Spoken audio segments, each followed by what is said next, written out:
Assalamualaikum and a very good day to all participants. We are delighted to welcome you to the webinar on environmental life cycle costing. Please enjoy the video.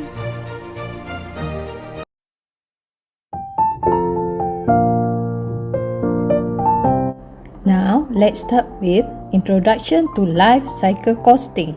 According to the definitions in the BS ISO 156855, life cycle costing is a methodology for the systematic economic evaluation of the life cycle cost over the period of analysis, as defined in the agreed scope. Life cycle costing can address a period of analysis which covers the entire life cycle or selected stages or periods of interest therein. Life cycle costing estimates and accumulates the total cost over a product's entire life cycle. To estimate the life cycle cost, it is essential to identify the costs incurred through the different stages of the life cycle product. Among the objectives of life cycle costing are to assist management to smartly manage total costs throughout product's life cycle, to identify areas in which cost reduction efforts are likely to be more effective, and to estimate the cost impact of various designs and support options. There are three types of life cycle costing. It is conventional LCC, environmental LCC, and societal LCC. Conventional LCC is the assessment of all costs associated with the life cycle of a product that is directly covered by the main producer or user in the product life cycle. The assessment is focused on real internal costs, sometimes even without end of life or use costs if these are borne by others. Environmental life cycle costing is the assessment of all costs associated with the life cycle of a product that are directly covered by one or more of the actors in the product life cycle, like supplier, manufacturer, user, or consumer, with the inclusion of externalities that are anticipated to be internalized in the decision-relevant future. While the societal LCC is the assessment of all costs associated with the life cycle of a product that is covered by anyone in the society, whether today or in the long-term future. Societal LCC includes all of environmental LCC plus additional assessments of further external costs, usually in monetary terms, for example, based on willingness to pay methods. Now let's move to environmental LCC. Environmental LCC includes all the internal environmental costs that is in the investment stage, operation stage, maintenance, and end of life. It includes the externalities, which is the new component which has to be added as to have an environmental LCC model. Environmental LCC, opposite to traditional LCC, introduce environmental costs in the aspect of analysis. The examples are economic costs, especially paid for the use of environment, the ecological tax, the expenses of emissions control, the expenses of ecological products commercial. The environmental LCC is not a stand-alone technique, but is seen as a complementary analysis to the environmental life cycle assessment, or LCA.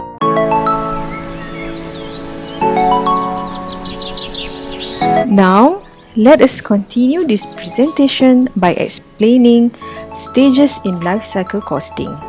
In this part, we will share with you what are the stages involved to be considered when you want to calculate life cycle costing. We believe that most of you already know product life cycle. In product life cycle, there are basically four main phases involved. The first one is introduction phase. Usually, people are still not aware with the new product and no profit yet to be generated. The second phase is growth phase, where sales starts to grow rapidly and profits starts to come.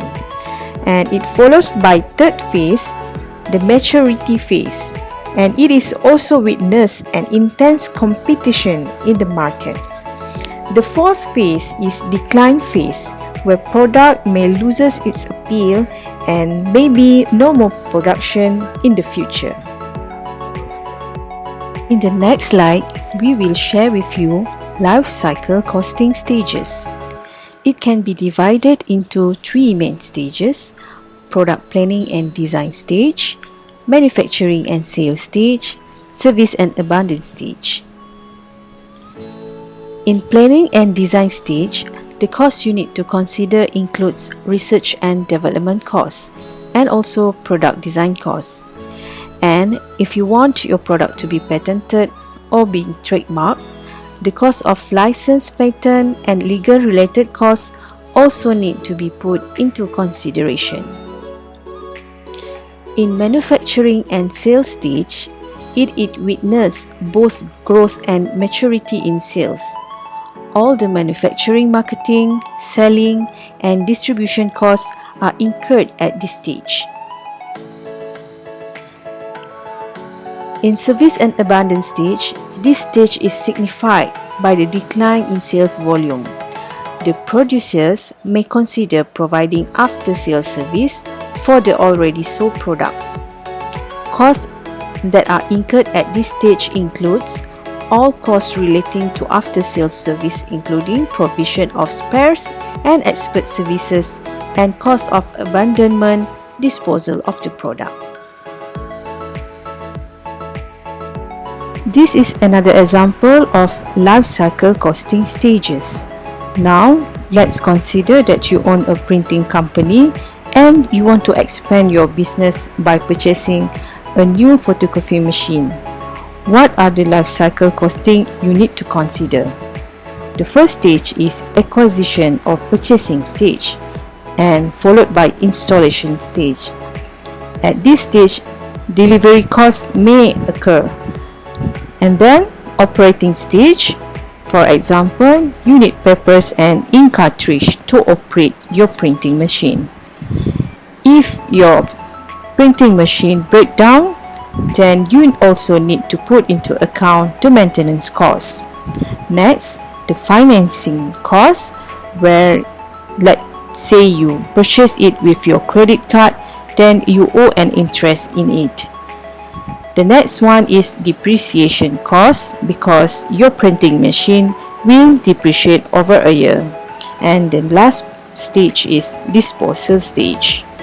We believe that you already get the idea of what life cycle cost it's all about. Let me share the simple example how to calculate life cycle costs. For example, you want to purchase a new fleet for your company. You have two options or two types of cars to be considered. The first one is the normal fuel engine car, and the next one, the electric car. There are 5 steps to calculate the life cycle cost. The first one is to determine time for each cost element.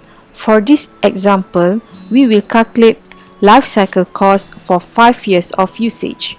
The second one is estimate value for each cost element.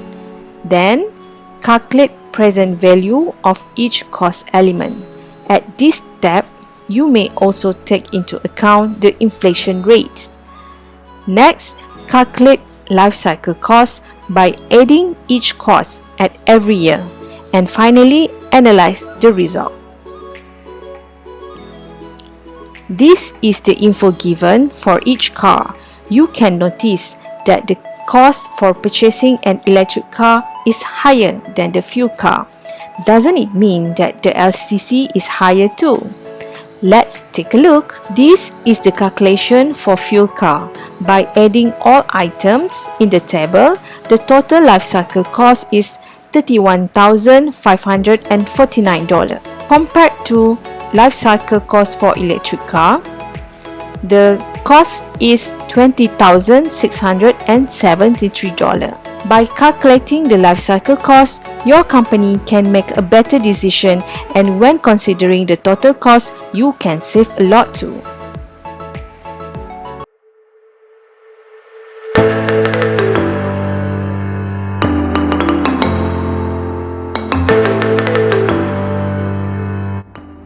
let us move to the case study of E-LCC in maritime transport. The study was conducted because the maritime operations contribute substantially to global warming and air pollution. It analyzed the concepts of environmental life cycle costing and externalities with particular reference to transport sector, reviews the possibilities of the E-LCC application to maritime transport sector. The objective is to advocate clean and energy-efficient maritime transport, and comprehensive evaluation of the E-LCC aimed at ensuring effective implementation of environmental policy objectives and targets. Besides climate change, which presents an enormous challenge for shipping sector, sulfur oxides, nitrogen oxides, and particulate matter emissions are typically very high for shipping, especially when no abatement technologies are applied. The share of shipping in environmental impact is also through routine or accidental water pollution, noise emissions, ballast water exchanges affecting the maritime environment, and the oil spill. The success of the E-LCC is dependent on its scope, meaning the inclusion of environmental externalities and other externalities, and the methodology used, which in many cases is incomplete and based on experts' perceptions, not on hard scientific evidence. There is also no standard definition of environmental cost and environmental cost savings. Also, it may be difficult to determine the discount rates and the time horizon for discounting. Thus, discounting gives a bias against future generations and may seem inconsistent with sustainability. The goal of the E-LCC is to better understand these costs in order to promote more sustainable practices. As a conclusion for this case study, with pricing being the most widely used standard in comparing various alternatives for making investment decisions, environmental life cycle costing provides a viable framework for including all other costs which are incurred throughout life cycle of a product, service, or goods. The challenge is to devise simple and sound calculator of externalities, and here the role of policymakers in standardizing the approaches to the E-LCC. In project preparation stage, an analysis of various possible alternatives should be carried out using environmental E-LCC, which integrates numerous known impacts on the ecosystem, health, natural resources, the climate, as well as social aspects. Public authorities and entities being important actors in placing maritime contracts, particularly the concession for shipping services, as well as port infrastructure and services, can play an important role in fostering the inclusion of environmental externalities in calculation of E-LCC.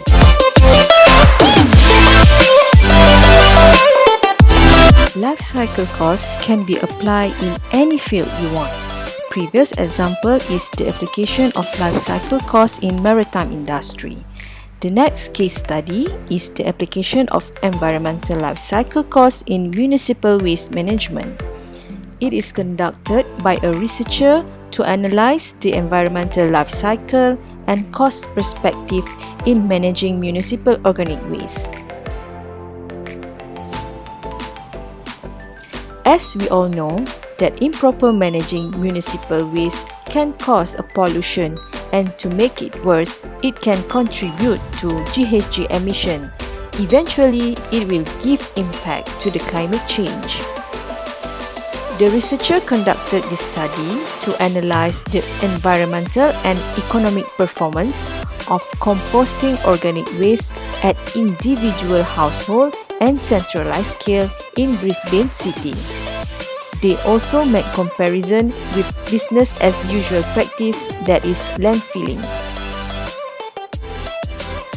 The researcher make an analysis by preparing 4 scenarios. 2 home composting were conducted.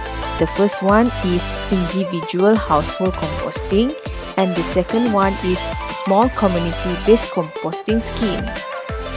2 centralized composting scenarios were analyzed. The first one is window composting, and the second one is in-vessel composting system.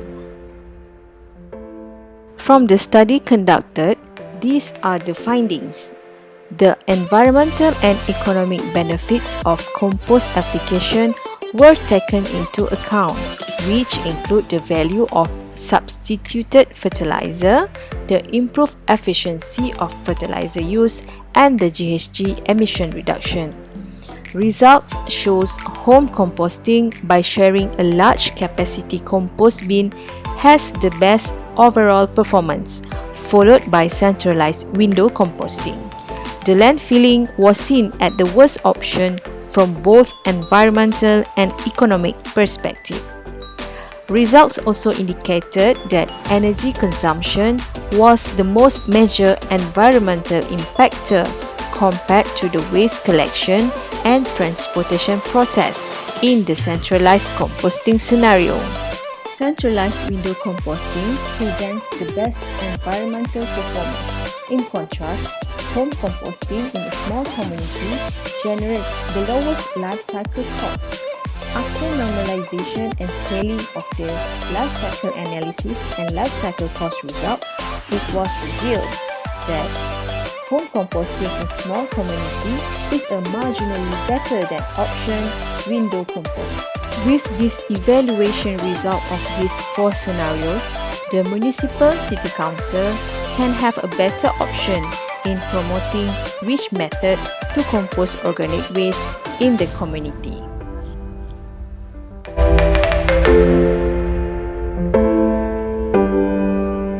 Now, I will explain about the third case study, which is related to the environment life cycle costing of food waste in university canteens. Based on this paper, it mentions that the food security is one of the major challenges facing human society in the 21st century. As of 2020, more than 60 million people in the world are living in hunger, and the outbreak of the COVID-19 has once again brought the food supply problem back to the international perspective. From agricultural production to the dinner table, food waste occurs throughout the food supply chain. According to FAO and its report, about 1.3 billion tons of food produced in the world each year end up as kitchen waste, which is equivalent to 1/3 of the total global food production. So why this study is focusing on the food waste?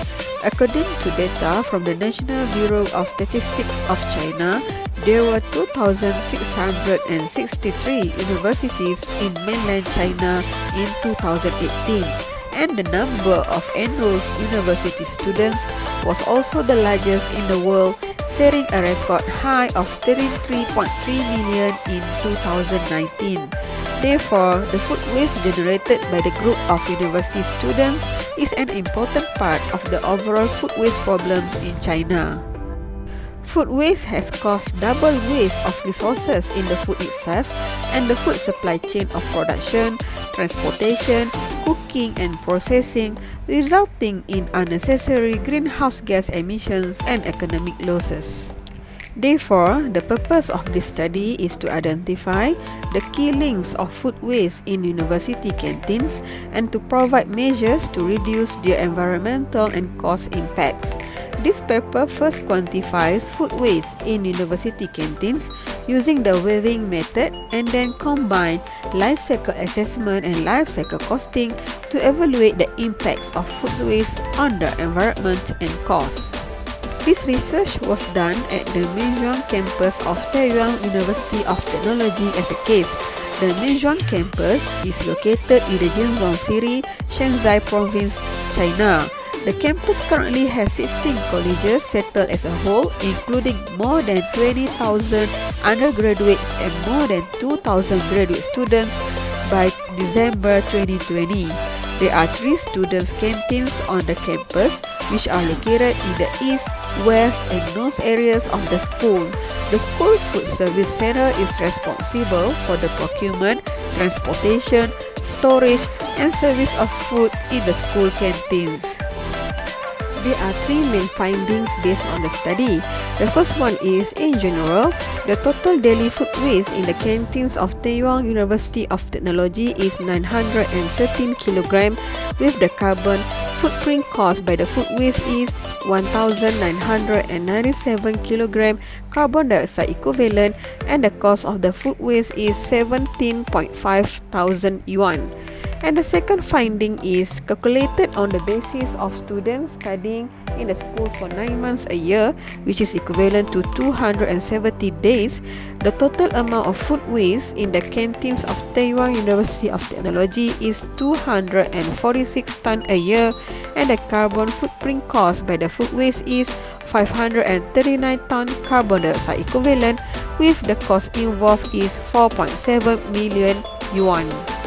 And the third finding is the results of carbon emissions at different stages of the food supply chain in the university canteens shows that the carbon emissions in the cooking phase are the largest, accounting for 68.9% of the total carbon footprint of food waste, among which carbon emissions from electricity and natural gas account for 61.5% and 38.7% of the carbon emissions in the cooking phase. It can be seen that the carbon footprint of food waste in university canteens mainly comes from the use of cooking energy, electricity, and natural gas. Therefore, the study has provided 3 recommendations to reduce the environmental impact and cost from the food waste of the university canteen. The first recommendation is because of the scale of the food waste in the university canteens is staggering, with staple food waste being the highest, followed by the vegetables and soy products. Therefore, they recommend that the canteens should be equipped with small servings of staple food and small dishes, as well as to set different prices for the small dishes so that the student will choose and buy food that they only need. Second recommendation is because of the carbon footprint of the food waste in the university canteens mainly comes from the use of electricity and natural gas in the cooking phase. This requires the use of more energy efficient electrical appliances in the university canteens, as well as to pay more attention to energy conservation and to consider the use of renewable energy sources in the future. And last but not least, the third recommendation, since the cost of food waste in university canteens mainly comes from the purchase of livestock and poultry meat in the procurement phase, as well as in the payment of labor costs during the cooking phase. Therefore, this suggests that students to reduce their meat consumption and waste and to have a balanced diet from time to time.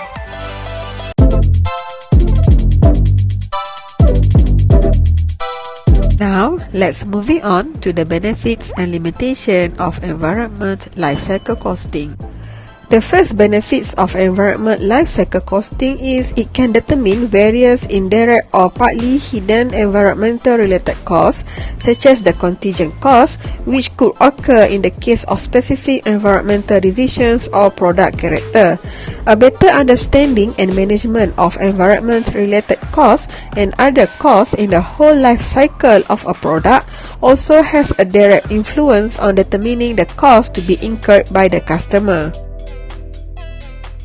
Secondly, environmental life cycle costing also is an effective tool for identifying additional business or investment opportunities by expanding the scope of the environmental analysis in the short and long run.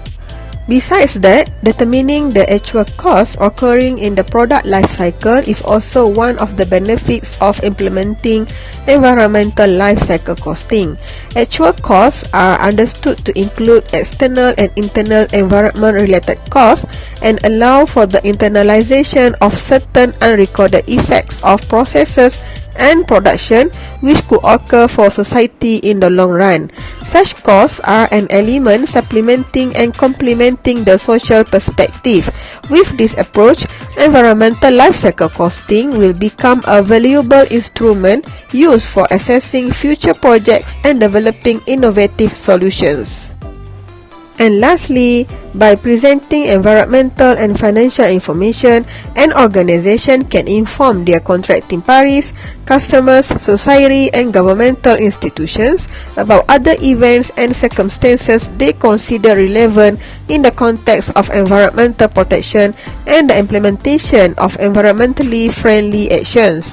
The fact that businesses increasingly pay attention to the social and environmental aspects of production more frequently contributes to the positive external image of the organizations.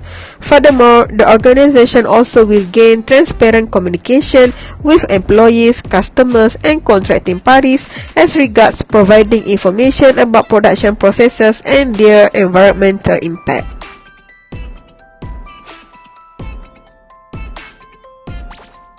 So now, what are the limitations of environment life cycle costing? The first limitation is due to the nature of environment life cycle costing, which combines many aspects and consequently data.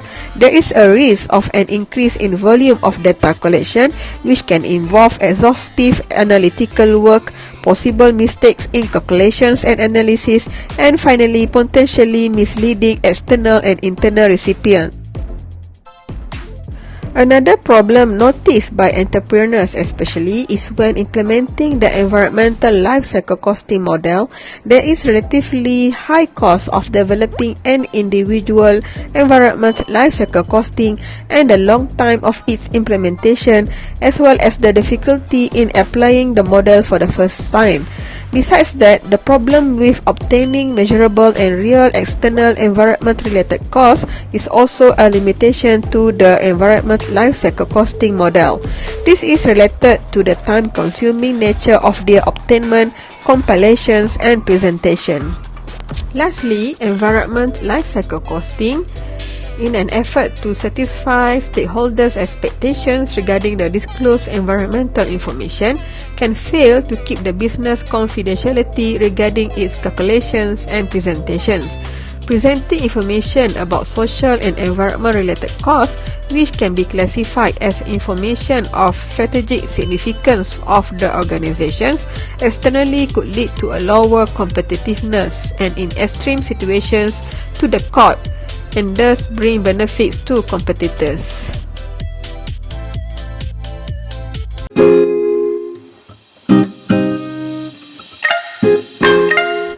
In a conclusion, environment life cycle costing is not a substitute for the traditional cost allocation methods or cost management methods.